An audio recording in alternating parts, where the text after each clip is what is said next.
हाय मित्रांनो, माझ्या नवीन व्हिडिओमध्ये तुमचं स्वागत आहे। आणि सगळ्यात अगोदर तुम्हाला 1 मे कामगार दिवसाच्या हार्दिक शुभेच्छा। सो आज मी बनवणार आहे सुक्की गोड शेव।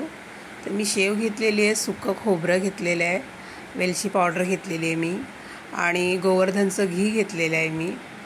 आणि ही शेव मी सुक्की बनवणार आहे।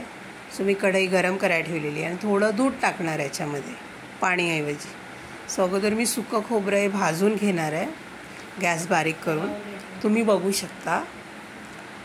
आता आपलं सुक्कं खोबरं भाजून झालेलं आहे। आता मी शेव पण अशीच भाजायला टाकणार आहे कढईमध्ये। सो मी आता शेव भाजून घेते। आता मी याच्यामध्ये घी टाकणार आहे, 1 पळीभर घी टाकणार आहे। तर तुम्ही माझ्या चॅनलवर नवीन असाल तर प्लीज लाईक करा, शेअर करा, सबस्क्राईब करा। आणि आता ह्याच्यामध्ये मी इलायची पावडर टाकणार आहे। ही मी करून ठेवते, पटकन उपयोगी पडते, ह्याचा पण व्हिडिओ एक केलेला आहे मी।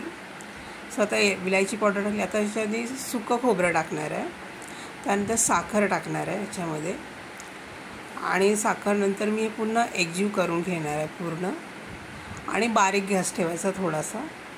आणि तुम्ही सुक्की शेव बनवताना पाण्याचाही वापर करू शकता। सो पण मी दुधाचा वापर केला आहे। सो असं दूध टाकून मग पुन्हा हलवून घ्यायचं आणि झाकण ठेवून 10 मिनटं ह्याला वाफ द्यायची। अशी बारीक गॅस करून ह्याला वाफ द्यायची एकदम। आता आपली शेव झाली आहे का गोड बघूया। आता आपली गोड शेव ही रेडी झालेली आहे, तुम्ही बघू शकता, अशी मोकळी झाली एकदम छानपैकी। व्हिडिओ आवडला तर प्लीज तुम्ही लाईक करा, शेअर करा, सबस्क्राईब करा, कमेंटमध्ये नक्की कळवा। आणि शेव खूप पटकन होते, झटपट होते एकदम, बघू शकता अशा पद्धतीने।